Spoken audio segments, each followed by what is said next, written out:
What is going on, Browns fans? Welcome back to the Cleveland Pulse YouTube channel. I am your host, Justin Harold, and with me, my co-host, Jeff Santa. Today, we are bringing you guys some free agency news with the Browns. So far, not too many moves, but a couple to be addressed here between Jeff and I, and obviously some cuts that have been made, some re-signings as well as looking for a quarterback to fill the last two spots on this roster with one and only Kenny Pickett. Jeff, I forgot about him. How you feeling about that? This has been, the least memorable off-season week of Browns history. We're hosting Russell Wilson in Berea today. I hope we have Subway on deck for him, Mr. Unlimited corniness. But the sad point of the situation is that, Justin, what would really be worse than last year from the quarterback position? Is Kenny Pickett definitively worse than what our quarterback output was last year? I guess is he worse than the guy you traded? You get rid of DTR, you get rid of a pick. I wouldn't remember last season with the quarterbacks. Dude, he threw himself. He threw himself. But remember what we did last offseason? Remember how we had all the quarterbacks and then we ended up trading Huntley? I feel like Pickett is probably not even going to be on the roster. I know that kind of sounds like counterintuitive. You gave up a pick for him, but they're going to load up this roster again with four quarterbacks and then get rid of one of them. Of course, we chose the wrong guy last year. Let's see if they could figure it out because we got rid of Huntley last year over DTR, which made no sense. But yeah, you sign a D tackle, you sign a couple linebackers, still don't really know about JOK. Nick Chubb is up in the water. The quarterback's position is unsolved. You have a premium draft pick that you have no idea what you're doing with. And yeah, it's just normal Browns as usual, man. Normal. Yeah, they also get a swing tackle that's pretty much Chris Hubbard replacement, younger Chris Hubbard. Yep. Yeah, I mean, Jeff, you can't really talk too much about what's going to happen with this team until you get another quarterback move. And a lot of talk about Kirk Cousins potentially being a guy out there. I don't really see that happening with the cap implications. I think that he's still going to be due a bit of money. And if I'm seeing it correctly, we need to buy $10 million, or Atlanta needs to buy $10 million for him to get out into free agency. That being said, I think what I've been hearing in reports is that veterans know that there's going to be a rookie quarterback coming in, whether that's a early round one with the premium draft pick that Jeff's talking about, or a later round pick. Obviously, there are some guys, Jackson Dart, people have clinged to. I'll cling to the Will Howard for right now as the homer. But outside of that, I mean, you can't really get into too much because you got guys like Jerry Jeudy talking about who he wants the Browns to draft or who he wants to do get at quarterback. And, it's a, like I told Jeff before, we have Aaron Rodgers and Russell Wilson making visits to the Giants and to us. And it's like, this is the hot watch for the Browns this year. This is what we're getting, all antsy about. And so, yeah, it's hard to watch guys like Justin Fields go to the Jets. It's hard to watch a Sam Darnold, who I think was realistically always going to be out of our price range, but hard to see him just immediately sign right as free agency started. And you go out and I would have traded for Milton. I would have rather traded for Milton after. I'm there. I hear you there. And again, I think the reports were he was a guy they were interested in the draft last year. But I also think that there's reports that Kenny Pickett was on Barry's radar back in the original draft that he was in, but we didn't have a pick, and we had already made. That's weird because Kenny Pickett is not that good of a player. But my thing is you're stuck here now because your quarterback room makes so much money for no output currently. Yeah. So I get your argument of, here are your options. All right, veteran. I'm not talking like mid-level veteran. We're basically talking old dudes. Like you have, you like we talked about before we hit record. Like, yeah, Gardner Minshew's out there. Daniel Jones. I don't know. Like these people are like, you have to find someone who's not even like medium expensive. Like you have a low level of expense you could dish out to the quarterback position. And you already see people, on X and on YouTube, getting in their camps of, who should we draft and who's better at the quarterback position in this draft.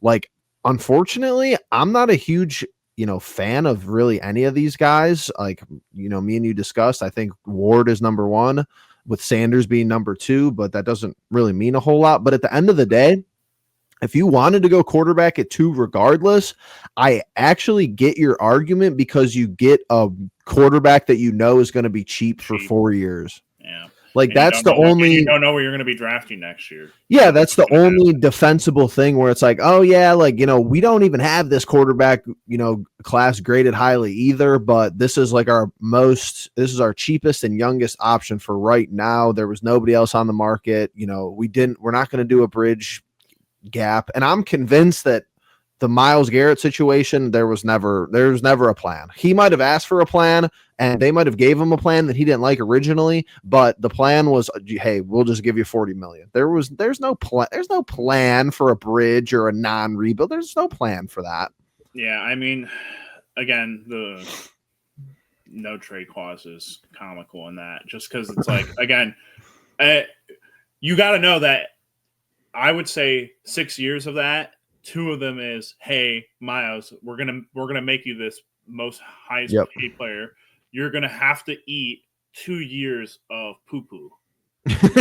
and poo-poo's gonna be either we're gonna draft a quarterback this year and he's gonna sit, and we're not really gonna have a whole lot to do in free agency. We really haven't, the biggest move so far is the signing of Malik Collins and everything. And I think that he's a good replacement for Tomlinson, but again, we're not, we shredded a starting safety.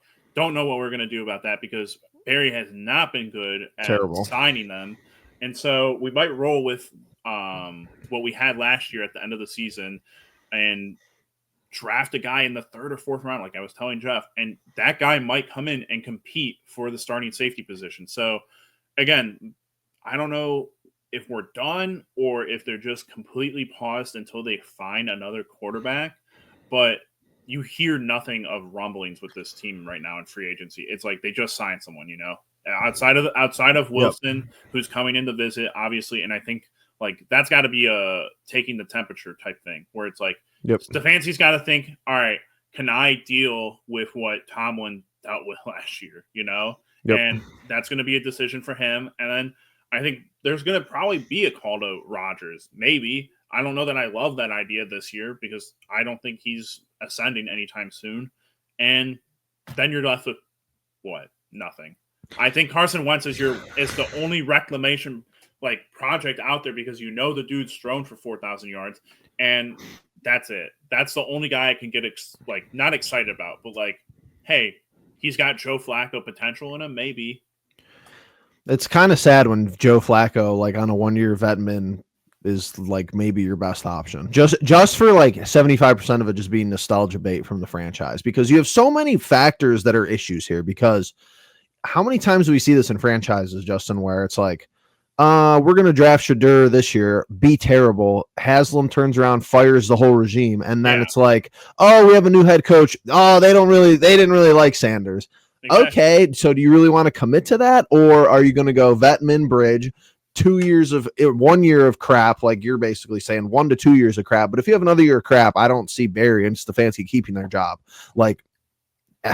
Maybe middler of the season, 7-8 wins, and they stick around. I don't know. I don't think that that's really plausible even at that thing. I think you gotta at least be in the playoff race the last week of the season for them to keep their job, which is going to be difficult. But my whole thing with this offseason, just as a general philosophy, and they're not doing a very good job of it, and it'll be difficult having the 2nd overall pick, but this should be a super quiet offseason, no drama, no headlines. Whoever we're picking and go. That's how the signings and the releases have kind of been, but you kind of started off on the wrong foot with the whole Myles Garrett issue. And, he's not coming. He wants to go win. Oh, he signs an extension. Now he's magically recruiting free agents. I haven't really seen it. So it's kind of just a classic shit show. I guess with the draft and as far as the quarterback position goes, I don't think you're getting anyone to trade with you at 2, no matter what. Like, one of those guys will be available, whether it's Shador or it's Cam. And I don't think you're going to be like, hey, we want to trade for one of those guys. But is there a world where a team like the Patriots, who sit at 4, are like, you know what? We really like Carter. We don't want someone jumping us for Carter. Vrabel's, a very recent guy in the Browns camp. Maybe they work like a friendly deal where we move back to 4, and I don't know. It's honestly one of those, like, because we're not even talking about Carter anymore. Carter was the whole rave, 14 days ago, and it's like Carter, Shador, and Hunter are 2 out of the 3 of those guys are gonna be there at 2, right? And you have an opportunity to trade back, but once again, I think if Carter's biggest. There at 2, I'm drafting Carter. That's my point. But like, I truly believe that you have to find one of these guys in either a trade. Again, you're going to have to do another trade, which, again, quarterbacks are kind of flying off the board in trades for, like, late rounders, which, again, I don't want to trade for Kirk Cousins. But tell me a Malik Willis does not, like, intrigue you in the sense of, like, hey, can I get away with giving up a 3rd-round pick for this guy? Maybe. But what are you trading the 2nd overall pick for? I'm not trading it for, like, if Carter just best offer picks, or are you talking like ready players, or both? Yeah, I don't think you're ever gonna get ready players is the problem in like a lot of these trades. Like, my thing is, I don't think trading the pick is feasible. Like, you're not gonna get the return that you want on the number 2 pick this year, on the number 1 pick this year. And that being said, like, if your option is Cam Ward, Shador, because Carter's gone, I'm probably going to take Cam, to be honest with you. And it's not because I think Travis Hunter is a bad player, or I think that, taking an offensive tackle is a reach at this point. I kind of be okay with like an offensive tackle if I knew that for a fact he's going to be the left tackle for the next 5 years. But again, no guarantee there. Yeah. So for me, you're going to take the position of need, and you're going to take the player who is touted as the top guy there. And for me, that's Ward.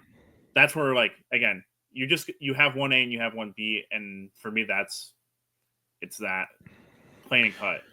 What the Browns do there, if they find a guy beforehand, great, but I don't think that's going to change too much at this point. I think quarterback's very much on the table at 2.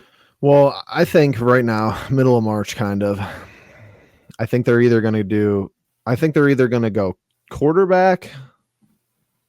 I think they're either going to go quarterback or Hunter at 2, or trade, and then a tackle with the 2nd-round pick. Tackle at 33. I just don't know if there's a team I don't think there's a team in the draft this year that has 2 selections that, like, you could trade back with and be like, hey, let us have your later pick, and that way you can go. Because my greatest fear is that we have a trade back into the 1st round type situation, and you draft Dart. And I'd literally flip the table if that's what happened. I'd like Jeff had me on the phone, like, when I was on my knees for JOK. I'd literally be standing, throwing things at the television if I watched us trade back into the 1st round for a quarterback. Because at that point, you're just euthanizing this team. It's also just like, you see a lot of draft stocks rise because people actually throw. Like, these guys, like, they're going off Ward and Sanders game film, which is preferable, but it's like neither of them threw at the. Are they going to have pro days? You're gonna throw at their pro days, and everyone's gonna make a. That's what I'm saying. That's what we need. We need Sanders. This is what we actually really need to happen. We need Sanders to have an amazing pro day, my personal opinion, and we need Ward to have a terrible pro day. We need the Titans to convince themselves to take Sanders. I don't know if they're going to do it. I think they're going to go with the safe play, or we need both of them to have an amazing pro day, and somebody like the Giants. I don't know, Jerry's World, like the Cowboys call us up, like, hey, we'll give you this, and whoever else they have, like, I don't even know, like, who do you want? That's what I'm saying. At that point, somebody, but there's people behind us that, like, don't need quarterbacks. That's also your issue. Like, the Patriots don't, like, they're basically like, oh, if Hunter or Carter fall to us, that's cool. Right. Or they'll go tackle. Yeah. It's a lot simpler it's always simpler if you have a quarterback. That's why it's always difficult for the Browns. Yeah, because all the teams that needed a quarterback after, Jacksonville, they have theirs. Las Vegas, they just signed theirs. New York, they just signed theirs. And Tennessee just went through a rebuild. They don't they'll do the safe play knowing they have at least like a 1 year run. They're not going to get canned after 1 year, you'd think. Levis wasn't a top pick though. I think that would be the part of it again, where you don't have any insurance of what pick you're going to have next year, and that's always I think a factor of this is if you're, and that's why my biggest thing is you have to have two guys that you really like. You have to have one guy at the very top that you love, and then you have to have one guy that you're like, hey, you're going to do a Joe Milton. The exact same thing what the Patriots did last year, where you're like, hey, we're going to take top guy, this guy, and we're going to get insurance just in case. You never know. You never know with these guys if they're going to pan out and be, look at Trevor Lawrence. People are already looking at Brock Purdy and be like, we're not going to pay Brock Purdy because look at Trevor Lawrence. Was he ever Trevor Lawrence coming out? No. Has he had a stacked team around him? Absolutely. And they've shedded a lot of those guys. So you have to look at the atmosphere of the NFL and look at your own team's history and know Andrew Berry and Kevin Stefanski never drafted a top round 1 quarterback. That's absolutely going to play a factor into this draft if they love Cam Ward or if they love. And again, I've seen the reports that they Kevin Stefanski supposedly loves Shedeur Sanders. I know people have seen that. If that's true, and we draft Sanders, again, I have to root for the team, and I have to hope that everything works out. I'm just gonna be so miserable if I'm right, and I would hope to God that I'm wrong about him and that he shuts me up and he's whatever. But at that same point, let's say it's Cam Ward who they love. Cam gets drafted. You go, okay, we still get the best player available, and we have this guy who he's probably realistically a 4th, 5th round guy, but we're gonna reach at 3 to get him and just have the veteran play to start and then see how he progresses. Hopefully do the Justin Harold rule of sit the fucker for a year and then let him develop, hand him the reins next year.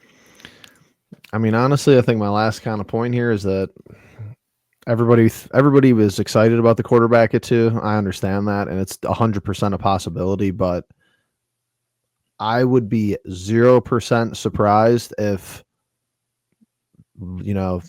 training camp, OTAs, day 1 comes around and the quarterback room is Kirk Cousins, Pickett, and Will Howard. It wouldn't surprise me. It literally would not surprise me one bit. I guess the Will Howard part excites me, but I think that's what they're going to do. Really, at the end of the day, all right, you have Pickett. Pickett is like your reclamation project. Whatever. I don't even. I can't even begin to explain that. Pick, Jeff. He was a 1st round pick. He could be a reclamation project. See, a Heisman winner. Bear's obsessed with Heisman winners. Did he win the Heisman that year, or someone else won it? No, he just had the fake slide move. Stupid slide, and everyone freaked out. Another idiot from Pitt. So, all right, sorry. Welcome, Kenny. Didn't mean it, but yeah. Well, I mean, rookie in the 4th or 5th round, and then Russ or Kirk. I mean, are you dog pound? Let's bark. I mean, come on. This is just a go Cavs, man. So we'll catch you in the next one. The biggest problem is do you think Jimmy's in their ears about you can't realistically bring a guy like Russell in because I don't think he'll help bring stands into the stadium again? No, I think he's in their ear hey, you better not draft quarterback at 2 because when we fire your ass and our next regime doesn't want this guy, that's going to make me look stupid. I think he's probably you better take a quarterback at 2 because that's the only way people are ever going to come to the stadium if you say he's going to start. I'd be pushing the Brown Stadium is cursed. That we have to move. The land is cursed. Have the biggest red middle finger in the world when he just pushes in 2. That's all he's got to do. He's got to bet on himself. But again, don't know that that's a great thing coming from Andrew Perry. Unless they're like, hey, we're gonna take Carter too, and Miles, we'll give you $40 million, and we're gonna give you the most help you've ever had, and you're gonna have your best defensive statistical season ever. And he's like, all right, cool, I'll sign. Yeah. Who knows? Well, that's about everything that I got for this episode, Jeff. How about yourself? Nothing. Mess. Total mess. Mess. We've got about a month. Is the draft later this year? Got to be mid-April, right? I mean, it would be typically a month from now. Green Bay, correct? It would typically be a month. April 24th to the 26th. Okay, so it's a week later then.